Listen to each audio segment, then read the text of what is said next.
In this video, I'll show you how to enter a Vanguard AMIT or AMMA statement in Navexa. For simplicity, I'll call it an AMIT statement from here. This isn't going to be a deep explanation of what an AMIT statement is. This video is just the practical workflow for getting that statement data into Navexa, checking it, and saving the updated distributions. For this example, I'm using the Vanguard Australian Shares Index ETF, which trades under the ticker VAS. I've set up a VAS holding with 1,000 units, purchased on 1 July 2024, and we're going to focus on the 2024 to 2025 financial year. I'm starting on the Trades tab of the VAS holding page.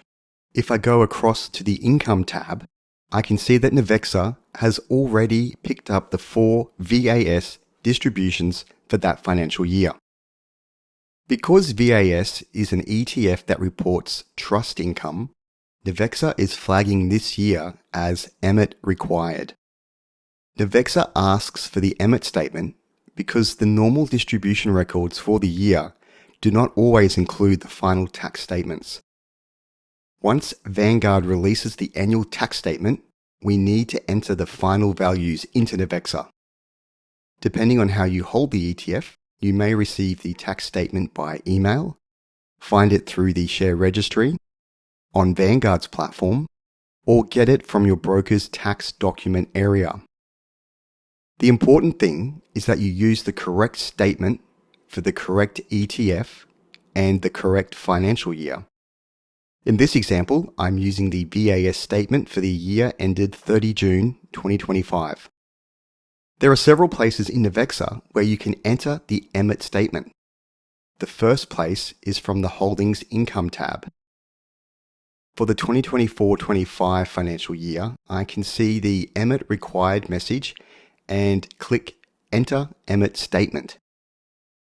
Another place is the Taxable Income report.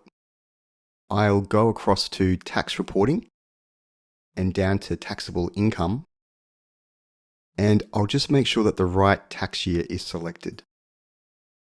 If I scroll down to the Trust Income section, I can see the VAS income records for the year and also enter the AMIT statement from down here. The third place is the Tax Overview page. On the left-hand side, I can go to Tax Reporting and then click Overview. Here, Navexa shows the tax readiness area. For this portfolio, next to Trust Income AMIT, there are 4 items to fix. If I click Fix, Navexa will take me to the tax readiness page where I can see that the holding needs AMIT data. In this case, it's VAS for the 2024-25 financial year with 4 distributions. This time, when I click Fix, Navexa takes me back to the relevant Holdings Income tab and Financial Year. From here, I'll click Enter AMIT Statement. Now I have 3 options. I can enter the values manually, I can import the statement from a PDF, or if I'm completely sure this holding does not require AMIT data for this year, I can mark it as not requiring AMIT data. For this example, we do need the AMIT data, so I'm going to choose Import from PDF. It's important to remember that AI extraction may require manual adjustments and you should review all values in the next step. Different fund managers use different statement formats, and scanned PDFs are not always perfect. So the import is designed to save time, but you should still check the values before saving. I'll upload the Vanguard statement now. Once the PDF has been processed, Navexa pre-fills the AMIT statement data. On the left, we have the annual values from the AMIT statement. On the right, Navexa splits those values across the distributions for that financial year. That split is intentional. The AMIT statement gives us annual tax components, but in Navexa, those components need to be attached to the actual distribution records for that year. In this example, there were 4 distributions for the financial year, so the values are split across 4 dates. Some ETFs only have one distribution a year, while others may have more. The split may also not be equal, as it depends on the underlying distribution amounts. The main thing to check is that the total column matches the annual statement. For example, the first line is 13U.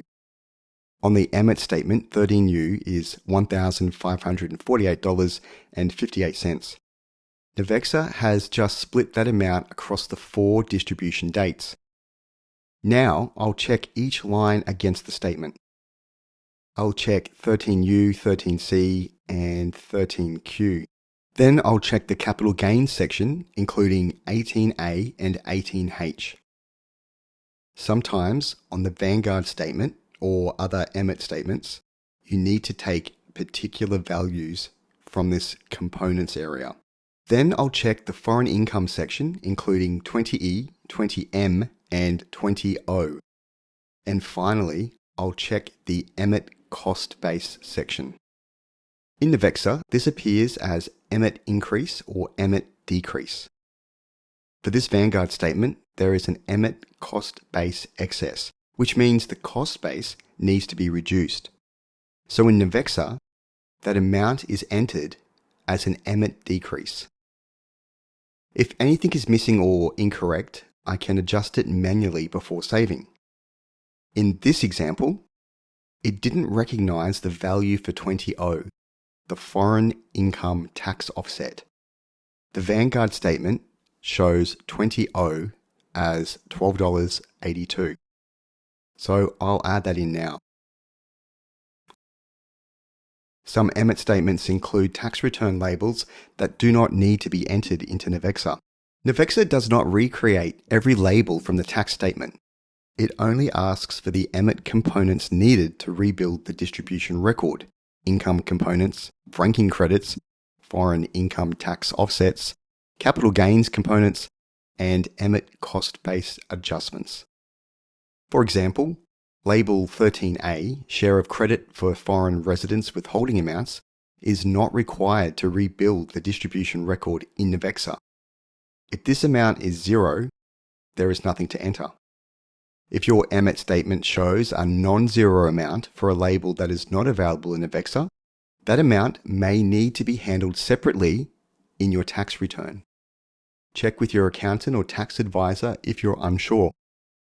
At the bottom, Navexa shows the new net amounts after applying the AMIT data.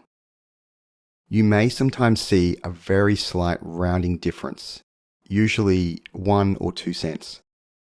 This can happen because ETF providers round the components on the annual statement, and Navexa then splits those rounded values across multiple distribution records. In this example, the statement shows a cash distribution of $6,813.24, while the rounded AMIT allocation comes through as $6,813.22. That 2-cent difference is a rounding difference by the ETF provider, not necessarily an incorrect mapping.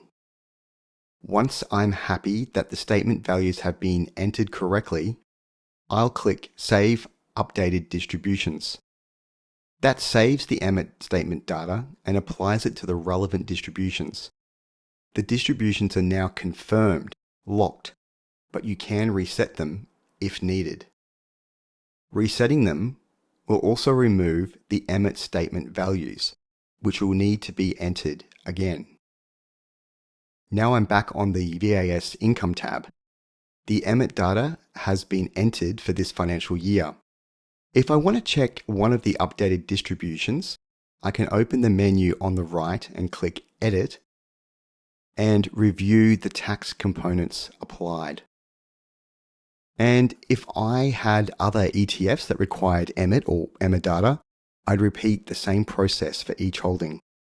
Navexa helps you organize and apply the statement data, but if you're unsure about the final tax treatment, you should always check with your accountant or tax advisor. You can always click Update AMIT Statement to amend any values later.